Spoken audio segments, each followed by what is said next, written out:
Hello नमस्कार, welcome to inculcate learning. KVS की preparation में हमारा वैसे तो आज का टॉपिक होना था सिर्फ डिबेट्स ऑफ डेवलपमेंट की क्या क्या डिबेट्स उसमें होती हैं, क्या क्या इश्यूज होते हैं। बट एक जो मैंने कल लास्ट क्लास में करवाया था प्रिंसिपल्स ऑफ डेवलपमेंट, उसके एजुकेशनल इम्प्लीकेशंस भी हमें पता होने चाहिए। ऑल्दो आप टीचर के लिए एग्जाम दे रहे हैं और आप ऑलरेडी जो है या तो कहीं पढ़ा रहे होंगे या थोड़ा बहुत आपने बीएड वगैरह के दौरान एक्सपीरियंस आपका रहा होगा, सो एजुकेशनल इम्प्लीकेशन किसी भी पार्ट की निकालना आपके लिए मुश्किल होना नहीं चाहिए। बट स्टिल मैं एक बार अपनी तरफ से जो रह गया था एजुकेशनल इम्प्लीकेशंस मैं पिछली क्लास में डालना भूल गई थी। सिर्फ प्रिंसिपल्स ऑफ डेवलपमेंट मैंने कवर करवाया था, तो पहले एजुकेशनल इम्प्लीकेशंस करेंगे कि एजुकेशन के लेवल पे हम कैसे ये जो प्रिंसिपल्स हमने पढ़े हैं इनको यूज कर सकते हैं, कैसे इंप्लीकेट ये हो सकते हैं वहां पे। ठीक है, दूसरा हम बात करेंगे debates of development. This is presented by me Raveena. अगर आपको वीडियोस इंफॉर्मेटिव लग रही हैं तो लाइक शेयर सब्सक्राइब जो है आप इनकलकेट लर्निंग को कर सकते हैं, वो बिल्कुल फ्री है। शुरू करने से पहले एक और चीज कि जो बच्चे मतलब कईयों के कमेंट्स आ रहे हैं कि मैम एग्जाम आ रहा है जल्दी से करवा दीजिए। देखिए, किसी भी चीज में ना एक तो कंसिस्टेंसी बहुत जरूरी है। अगर आप एक दिन में मैं सिलेबस करा दूं आप लोगों का, सो आप उसको कहीं भी रिवाइज नहीं करने वाले, ये मेरे से लिखवा लीजिए। ठीक है, सो इट्स बेटर कि रोज एक एक टॉपिक आपका हो रहा है, आपके ऊपर बर्डन भी नहीं आएगा। तो आप पेडागोजी का जितना मैं करवा रही हूं रोज एक टॉपिक वो तो कीजिए कम से कम। उसके अलावा जो है आपका जो सब्जेक्ट है, सब्जेक्ट स्पेसिफिक चीजें हैं या जो जनरल अवेयरनेस वाला पोर्शन है, हिंदी इंग्लिश वाला पोर्शन है, वो करते रहिए थोड़ा थोड़ा। मतलब एटलीस्ट पेडागोजी की तो कमिटमेंट मैंने दे रखी है ना, तो आप विश्वास कर सकते हैं कि हाँ ये तो मैं करवाऊंगी ही। तो जो पोर्शन मैं नहीं करवाने वाली आप उस पे फोकस कर लीजिए तब तक, रादर देन कि मैं एक दिन में 3-3 4-4 क्लासेस डालूं। मतलब मैं खुद की तरफ से भी बहुत ऐसे एग्जॉस्ट होके चीजें करवाऊं और इंपॉर्टेंट चीजें कहीं मिस आउट ना हो जाएं। ओके, सो मैं करवा दूंगी धीरे धीरे। किसी भी चीज में कंसिस्टेंसी बहुत मैटर करती है कि आप अगर रोज भी एक टॉपिक कर रहे हैं ना, तो अगर मान लो मिड फरवरी या फरवरी तक आपका एग्जाम आया तो फरवरी तक आपका सिलेबस जो है वो हो जाएगा रोज एक क्लास के हिसाब से भी। ठीक है, तो मैं कॉन्सेप्ट आपको इस तरीके से करवा दूंगी कि कोई भी क्वेश्चन आएगा तो आप सोच के उसको सोल्व कर पाएंगे आराम से। ठीक है जी, सो चलिए, दिस इज प्रेजेंटेड बाय मी। आज के टॉपिक शुरू करते हैं। एजुकेशनल इंप्लीकेशंस की बात हम शुरू करेंगे। बहुत सारी चीजें हमने पढ़ी थी कि भाई इंडिविजुअल डिफरेंसेस होते हैं या फिर एक पैटर्न होता है या जनरल टू स्पेसिफिक चीजें जाती हैं। सो वैसे तो हम हर एक पॉइंट को उठा के उसकी एजुकेशनल इंप्लीकेशन देख सकते हैं। जो मैंने आपको एग्जांपल करवाए थे वो भी एक तरीके से क्या थे, उसके एजुकेशनल इंप्लीकेशन ही था। ओके, तो जैसे वाइड इंडिविजुअल डिफरेंसेस हैं। अब प्रिंसिपल ऑफ इंडिविजुअल डिफरेंस से हमें यह पता चल गया कि इंडिविजुअल डिफरेंसेस होते हैं, एग्जिस्ट करते हैं।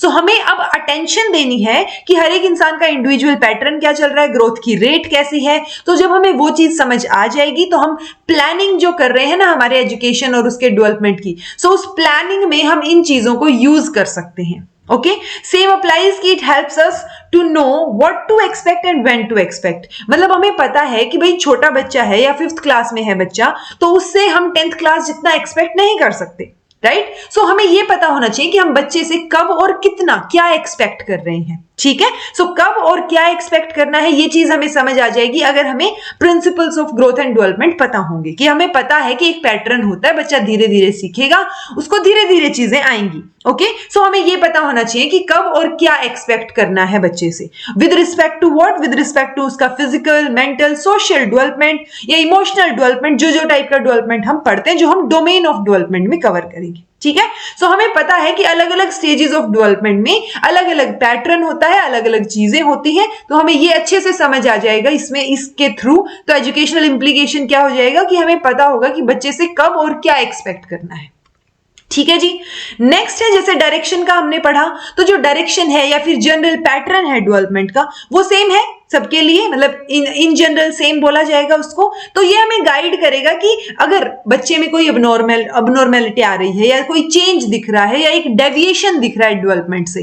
ठीक है, डेविएशन भी हमारे सिलेबस में मेंशन है कि जो नॉर्मल ग्रोथ एंड डेवलपमेंट है उससे अगर बच्चा, मान लो नॉर्मल ग्रोथ एंड डेवलपमेंट इस तरीके का होना था, तो उससे अगर क्या हो रहा है, ऊपर नीचे हो रहा है। ठीक है, कि मान लो अगर 1.5 साल में बच्चे को चलना शुरू कर देना चाहिए इन जनरल, तो वो 1.5 से 2 के बीच में शुरू कर रहा है, यानी अगर वो 2.5 तक भी चलना शुरू नहीं कर रहा है कि वो 2.5-3 साल का हो गया और बच्चा चल नहीं पा रहा है, मतलब कोई ना कोई इश्यू है। ठीक है, सो वो सारी चीजें क्या हो जाएंगी अगर हमें पता है कि ग्रोथ एंड डेवलपमेंट में कैसे कैसे चीजें होती हैं, अगर हमें वो स्टेजेस, वो जनरल पैटर्न, वो डायरेक्शन पता है कि हेड टू टो होगी या सेंटर टू पेरिफेरी होगी। सो जो जो चीजें हमें पता होंगी उस बेसिस पे अगर कोई डेविएशन नजर आ रहा है तो हमें वो चीज पता चल जाएगी और हम उसके लिए रेमेडी ले सकते हैं। रेमेडियल स्टेप्स जो है वो हम उन चीजों के लिए यूज कर सकते हैं। ठीक है, सेम अप्लाइज जब प्रिंसिपल ऑफ इंटर रिलेशन या प्रिंसिपल ऑफ इंटरडिपेंडेंस की जब बात आती है, तो ये भी क्या है, एक दूसरे पे चीजें रिलेट करना, इंटीग्रेशन का जो प्रिंसिपल था। तो वो सारी चीजें क्या है कि सारे के सारे जो डेवलपमेंट के एस्पेक्ट्स है ना,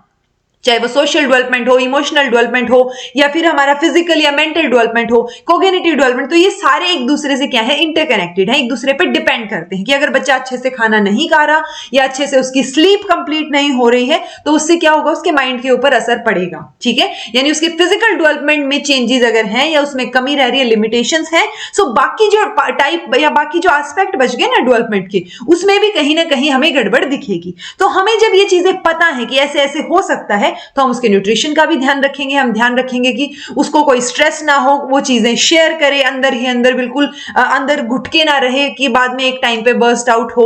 ठीक है, क्योंकि जब जो नॉर्मली बच्चे सुसाइड करते हैं या जो चीजें होती हैं, वो एक मोमेंट ही होता है ना जहां पे वो किसी से कह नहीं पाते, शेयर नहीं कर पाते। तो आपको कोशिश करनी है कि बीइंग अ पेरेंट या बीइंग अ टीचर, बच्चे आपसे चीजें शेयर करें, थोड़े ओपन अप हों। ओके, सो वो जो इंटर रिलेशन, इंटरडिपेंडेंस या फिर जो इंटीग्रेशन है सभी एस्पेक्ट्स का ग्रोथ एंड डेवलपमेंट का, अगर हमें वो पता है तो हम एक अच्छी ग्रोथ में, बच्चे की एक अच्छी पर्सनालिटी में, इन सब चीजों में उसकी हेल्प भी कर सकते हैं। और हमें पता होगा कि अगर यहां गड़बड़ हुई तो दूसरी जगह, दूसरी चीज में, दूसरे एस्पेक्ट में भी गड़बड़ होने के चांसेस हैं। अब हेरिडिटी और एनवायरमेंट, ये दोनों के दोनों क्या है, एक जॉइंट रोल प्ले करते हैं, हमें अच्छे से पता है। तो जब हमें पता है कि एनवायरमेंट जो है वो रोल प्ले कर रहा है, तो हम क्या करेंगे, एक लर्निंग एनवायरमेंट, एक अच्छा स्मूथ और जो है पीसफुल हैप्पी एनवायरमेंट उसको प्रोवाइड करने की ट्राई करेंगे। ठीक है, क्योंकि जीन्स जो है, हेरिडिटी जो है वो तो हो गई, जो आने थे आ चुके हैं, बट एनवायरमेंट को हम क्या कर सकते हैं, चेंज कर सकते हैं। और एनवायरमेंट को अच्छा एनवायरमेंट करके हम जो हेरिडिटी और एनवायरमेंट का जॉइंट रोल है उसको बेटर कर सकते हैं। तो एक सफिशिएंट अटेंशन जो है वो हमें बच्चे के एनवायरमेंट को देनी पड़ेगी। कई बार होता है कि जैसे पेरेंट्स जो है बच्चे के, मान लो बच्चा स्कूल जाने लग गया, 6 साल का बच्चा है, दोनों के दोनों पेरेंट्स जो है वो जॉब पे हैं। अब जब बच्चा स्कूल से आएगा तो उसको पेरेंट्स घर पे नहीं मिल रहे, या फिर मान लो बच्चे को पेरेंट्स जो है वो छोड़ जाएंगे घर पे, या कोई और उसको ड्रॉप कर देगा जो है बस से लेके, बट उसके बाद बच्चा क्या कर रहा है, सिर्फ टीवी देख रहा है। ठीक है, तो वो सारी चीजें क्या है, वो उसके एनवायरमेंट में इंक्लूड हो रही है। तो बीइंग अ पेरेंट आपको ये ध्यान रखना पड़ेगा कि बच्चे की जो एनवायरमेंट है वो कैसा है। और स्कूल की जब बात आएगी तो टीचर को ये ध्यान रखना पड़ेगा कि हाँ, अगर पीटीएम भी हो रही है तो उन चीजों में आप इन टॉपिक्स के ऊपर डिस्कशन करें कि बच्चे का एनवायरमेंट और कैसा है और कैसा होना चाहिए। ठीक है, तो वो जो अपब्रिंगिंग है वो बेटर हो सकती है अगर हम एनवायरमेंटल कंडीशंस के ऊपर सफिशिएंट अटेंशन जो है वो देते हैं। तो यूनिफॉर्मिटी ऑफ पैटर्न है, पॉसिबल है किसके लिए, पेरेंट्स और टीचर्स के लिए, ताकि वो प्लान कर पाए। अगर हमें यूनिफॉर्मिटी पता है तो हम आगे आने वाले टाइम के लिए प्लान कर सकते हैं कि आगे बच्चे में क्या क्या चेंजेस आने वाले हैं, तो उस हिसाब से हम एनवायरमेंट को और चीजों को प्लान कर सकते हैं। तो ये एजुकेशन के लेवल पे इंप्लीकेशंस हो जाएंगी कि कैसे, अगर हमें प्रिंसिपल्स ऑफ डेवलपमेंट पता है, हमें पता है कैसे डेवलपमेंट होना है, क्या क्या चीजें उसको इन्फ्लुएंस कर रही हैं, क्या क्या चीजें अफेक्ट कर रही हैं, तो हम क्या कर सकते हैं, एक बेटर जो है एनवायरमेंट और एक बेटर चीज उनके लिए क्रिएट कर सकते हैं। ठीक है जी। देन आते हैं डिबेट्स ऑफ डेवलपमेंट। डिबेट्स मतलब कोई ना कोई बहस चल रही है जिसमें हम कंफ्यूजन में है कि जैसे नेचर को सिलेक्ट किया जाए या नर्चर को, कौन ज्यादा इंपैक्ट डालेगा डेवलपमेंट के ऊपर। सो नेचर वर्सेस नर्चर की जो डिबेट है वो बहुत फेमस है। कॉन्टिन्यूटी वर्सेस डिसकॉन्टिन्यूटी की जो है डिबेट भी होती है। एक्टिविटी वर्सेस पैसिविटी की होती है, और यूनिवर्सलिटी वर्सेस कॉन्टेक्स्ट स्पेसिफिक। तो ये 4 डिबेट्स जो है वो मेजरली हम पढ़ते हैं, आपको इनके बारे में पता होना चाहिए। एक एक करके डिस्कस कर लेते हैं। पहला है, is development the product of nature और नर्चर। सो नेचर और नर्चर में से डेवलपमेंट जो है वो किसकी वजह से है, किसका प्रोडक्ट है। तो हमें पहले तो ये पता होना चाहिए कि नेचर और नर्चर को हम बोल किसको रहे हैं।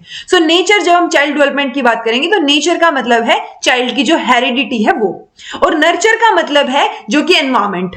ठीक है, सो किस चीज, हमने अभी तो बोला कि जो हेरिडिटी और एनवायरमेंट का प्रोडक्ट है। ठीक है, जो डेवलपमेंट होगा उसमें हेरिडिटी और एनवायरमेंट का प्रोडक्ट हम मानेंगे। एडिशन, सब्ट्रैक्शन, ऐसी स्टेटमेंट्स भी दी जा सकती हैं, तो उनको आपको थोड़ा सा अवेयर रहना है कि प्रोडक्ट की बात कर रहे हैं कि दोनों जो है जॉइंट रोल प्ले करेंगे। ओके, सो जब हम बात कर रहे हैं नेचर और नर्चर की, तो उसमें क्या है, जब कुछ एक लोग हैं जो सिर्फ नेचर को फॉलो कर रहे हैं, वो फेवर कर रहे हैं कि सिर्फ नेचर जो है वो डेवलपमेंट के लिए जो है रिस्पॉन्सिबल है, यानी हेरिडिटी। ठीक है, तो कुछ लोग बोल रहे हैं कि हेरिडिटी ज्यादा इंपॉर्टेंट है और उसी की वजह से डेवलपमेंट हो रहा है, कुछ लोग नर्चर को जो है वो फेवर कर रहे हैं। तो ये जो डिबेट है ये मतलब कुछ लोग, अब दो टाइप के लोग हो गए ना, कुछ नर्चर को फेवर कर रहे हैं, कुछ नेचर को कर रहे हैं। सो उसकी वजह से ये डिबेट जो है वो क्रिएट हो जाती है, एक इश्यू क्रिएट हो जाता है कि दोनों में से बेटर कौन सा है। अब एक एग्जाम्पल के थ्रू हमें पता होना चाहिए, तो ये तो नेचर और नर्चर वाली चीज हो गई जो मैंने आपको बता दी। ये एग्जाम्पल बहुत अच्छा, मतलब इग्नू का जो मटेरियल है उसके अंदर दिया हुआ था, ये मुझे बहुत अच्छा एग्जाम्पल लगा। राजू और निखिल जो दो है वो क्या है, आइडेंटिकल ट्विंस हैं, ठीक है। यानी जब वो 2 साल के थे उस टाइम पे उनकी मदर जो है वो एक्सपायर हो जाती है। राजू को जो है अपनी दादी के घर भेज दिया जाता है, ग्रैंड मदर के घर, यानी कि जो है पास का जो गांव था वहां पे। और निखिल जो है वो अपने पापा के साथ वहीं पे ही रहता है जहां वो रह रहे थे। कुछ सालों के बाद राजू जब अपने फादर से मिलने जाता है, मतलब some years Raju went to meet his father.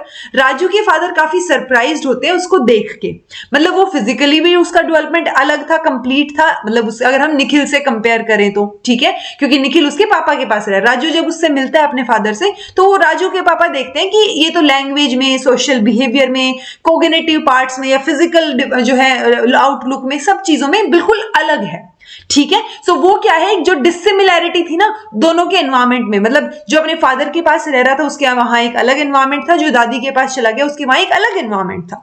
सो अब ये बोलना चाह रहे हैं इसमें कि अगर नेचर सेम भी है, यानी नेचर में हम क्या बोल रहे थे कि उनकी हेरिडिटी तो सेम है, दोनों आइडेंटिकल ट्विंस हैं, तो वो सेम भी है, स्टिल एनवायरमेंट जो है वो एक सिग्निफिकेंट डिफरेंस जो है डेवलपमेंट प्रोसेस में ला सकता है, ठीक है। सो इंडिविजुअल डेवलपमेंट की जब हम बात करेंगे, सो ये जो डिबेट थी हमारी नेचर और नर्चर की, ये प्रोडक्ट ऑफ इंटरेक्शन रहेगी, मतलब नेचर और नर्चर दोनों जो है एक जॉइंट रोल प्ले करेंगे, ठीक है। सो ये डिबेट यहां पे आके रुकती है कि हाँ भाई नेचर और नर्चर दोनों का जॉइंट रोल है, दोनों का प्रोडक्ट जो है, प्रोडक्ट जो इनका इंटरेक्शन रहेगा, तो प्रोडक्ट की हम यहां पे बात करते हैं, ठीक है। ये एग्जाम्पल की समेत होगी पहली डिबेट। दूसरी डिबेट है कॉन्टिन्यूटी और डिसकॉन्टिन्यूटी की डिबेट, ठीक है। तो जो चेंजेस हम देख रहे हैं कि पूरे हमारी लाइफ स्पैन में, हमने बोला था ना कि डेवलपमेंट तो हमारा वोम टू टूम है, ठीक है। सो हमने बोला कि इसमें चेंजेस जो हो रहे हैं वो कैसे हो रहे हैं, मतलब चेंजेस कॉन्टिन्यूटी में ग्रेजुअल चेंजेस हो रहे हैं या फिर अब्रप्ट चेंजेस भी हो रहे हैं। अब्रप्ट मतलब कि चेंज हुआ, फिर कुछ रुक गया, फिर चेंज हुआ, फिर कुछ टाइम रुक गया, फिर चेंज हुआ।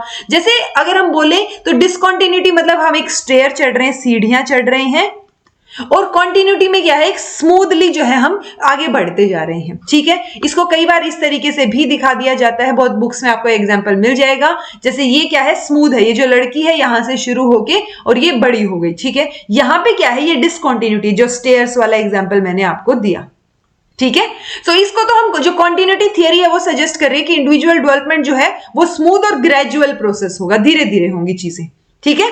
डिसकॉन्टिन्यूटी वाले बोल रहे हैं कि चेंज जो है वो अब्रप्ट चेंज है, मतलब during the course of life की बच्चा बिल्कुल सेम दिख रहा था और सडनली जब आप उठे तो आपको बच्चा जो है वो थोड़ा सा बिल्कुल हाइट में बड़ा दिखा।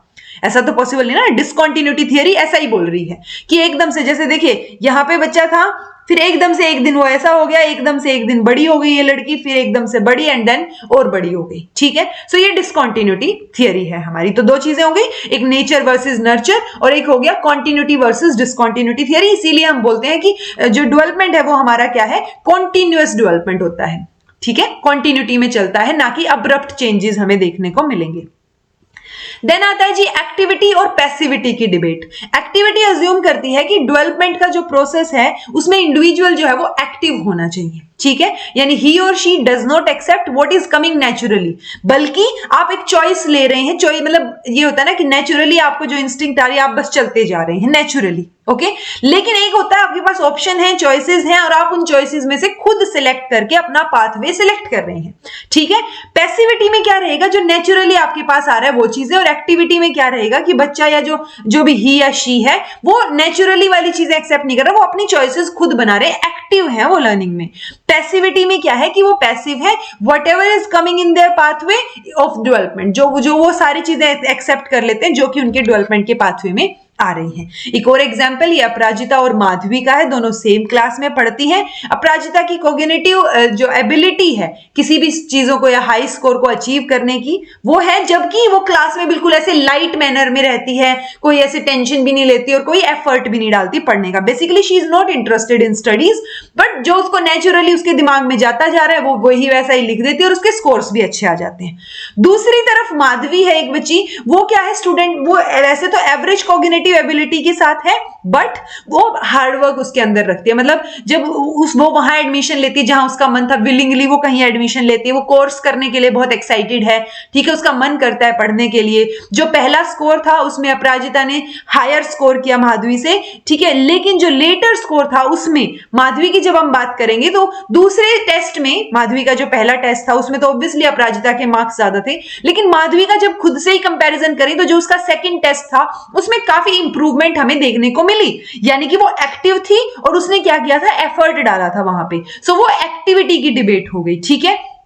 अपराजिता जो है वो क्या है, बिल्कुल पैसिव है, उसको बिल्कुल कोई लेना देना नहीं, वो जो चीजें हैं वो लिखाती नेचुरली, जो जो उसमें आ रहा है वो क्या हो गया, पैसिविटी का एग्जाम्पल हो गया, ठीक है जी। सो ये किस वजह से हो रहा है, दिस वाज ड्यू टू उसका जो उसने एफर्ट्स डाला, अपनी वीकनेसेस पे काम किया और वर्क हार्ड किया माधवी ने। पॉइंट ये है कि एक्टिविटी और पैसिविटी की डिबेट में एज इन हम कहीं पे भी ये नहीं बोलेंगे कि बिल्कुल एक्टिव वाला ही सही है या पैसिव वाला सही है, बट कहीं पे भी हम जब हमसे क्वेश्चन पूछा जाता है ना, तो आप एक बात ध्यान रखिए कि लर्नर जो है वो एक्टिव होना चाहिए, ठीक है। सो हम कहीं ना कहीं बोल सकते हैं जैसे कॉन्टिन्यूअस डिसकॉन्टिन्यूअस में कॉन्टिन्यूअस जो है वो डेवलपमेंट जो है जीतता है, डिबेट की बात हो रही है ना। नेचर वर्सेस नर्चर में क्या है, दोनों के दोनों ज्वाइंटली काम करते हैं। एक्टिविटी और पैसिविटी में क्या है, लर्नर का एक्टिव होना बहुत जरूरी, क्योंकि लर्नर एक्टिव होगा तभी क्या होगा, हमारा लर्नर सेंटर्ड टीचिंग होगी या लर्नर सेंटर्ड लर्निंग होगी, ठीक है। तो लर्नर को सेंटर में रखना, उसकी एक्टिव होना उसका बहुत जरूरी है। सो ये बात आपको ध्यान रखनी जब एक्टिविटी और पैसिविटी की बात आएगी। फोर्थ डिबेट हमारी आती है यूनिवर्सलिटी या फिर कॉन्टेक्स्ट स्पेसिफिक। एक तो यूनिवर्सल अजम्पशन है कि सब लोग जो है, एक कॉमन पाथ होता है डेवलपमेंट का कि पहले जो है इन्फेंसी की स्टेज आएगी, फिर चाइल्डहुड की आएगी, चाइल्डहुड के बाद प्री ऑपरेशनल लगा लीजिए, या फिर उस हिसाब से अगर हम लगाएं तो सेंसरी मोटर, जैसे उसकी पियाजे ने जो स्टेजेस दी थी, sensory motor, pre operational, formal operational, तो इस टाइप से चीजें रहेंगी। ओके, सो पॉइंट इसमें कहने का मतलब ये है कि बच्चा चाहे यहां अमेरिका में बड़ा हो रहा हो, चाहे वो इंडिया में बड़ा हो रहा हो, उसका जो वो होगा ना एक पैटर्न, वो क्या रहेगा, यूनिफॉर्म रहेगा, सब लोग सेम तरीके से ही बड़े होते हैं, ऐसा यूनिवर्सल अजम्पशन कह रही है। ओके, कॉन्टेक्स्ट स्पेसिफिक अजम्पशन क्या कह रही है कि जो कल्चर का, आपके एनवायरमेंट का, इन सब चीजों का फर्क पड़ेगा और जिस कॉन्टेक्स्ट में आप हैं उस हिसाब से चीजें होंगी। यहां तक कॉन्टेक्स्ट स्पेसिफिक में तो ये भी है कि अगर आप जो है मुस्लिम हैं या आप हिंदू हैं तो भी आपकी चीजों पे फर्क पड़ेगा, ठीक है। बेसिकली हम यहां क्या कहना चाह रहे हैं, यूनिवर्सल अजम्पशन में हम बोल रहे हैं कि यूनिवर्सल है सारी की सारी चीजें, जो पाथ ऑफ डेवलपमेंट है वो कॉमन है सभी इंडिविजुअल के लिए, common to all. But context specific में हम बोल रहे हैं कि कल्चर वगैरह की वजह से डिफरेंट हो सकता है जो पाथ आप फॉलो कर रहे हैं वो। बट पॉइंट ओवरऑल कंक्लूजन जब हम निकालेंगे तो जो डेवलपमेंटल चेंजेस यहां कॉन्टेक्स्ट स्पेसिफिक में या डिफरेंट कल्चर्स में, कम्युनिटी, सोसाइटी, कास्ट, इंडिविजुअल्स, इनमें हम देखते हैं वो है तो कॉन्टेक्स्ट स्पेसिफिक, बट वो इतने नहीं है जिससे कि क्या हो जाए, हम यूनिवर्सल अजम्पशन को भूल जाएं। Okay, so it may be observed that despite the context-specific development, individuals pass through the similar developmental stages. यानी कि चीजें डिफरेंट होने के बावजूद भी फिर भी एक क्या बच जाता है हमारे पास, एक सिमिलर डेवलपमेंट स्टेजेस जो है बच जाती है, बच्चे को उनसे ही पास होके जाना होता है। ऐसा नहीं है कि बच्चा अगर हिंदू है तो वो क्या हो जाएगा, पैदा होते ही चाइल्डहुड आ जाएगा उसका, या अगर मुस्लिम है तो पैदा होने के बाद पहले इन्फेंसी आएगी, ऐसा नहीं है। ओके, तो जो थोड़े बहुत चेंजेस हैं कि आपका बात करने का तरीका, आपका नमस्ते करने का तरीका, ग्रीट करने का तरीका या थैंक यू बोलने का तरीका, वो चेंज हो जाएंगे थोड़े बहुत, बट इतने चेंज नहीं होंगे कि आपके जो डेवलपमेंट का प्रोसेस है उसका पैटर्न ही जो है वो अलग हो जाए, ठीक है जी। तो ये 4 डिबेट्स हैं, आपको पता होनी चाहिए। कुछ भी समझ नहीं आया है तो पूछ लीजिएगा, बहुत इंपॉर्टेंट है डिबेट्स। ओके, प्लस आपको सिलेबस में मेंशन है तो पता होना चाहिए कि डिबेट्स में क्या क्या चीजें आएंगी। Okay, this was all about today. Thank you so much for watching. Be happy, keep smiling, be consistent and keep studying. Thank you so much for watching.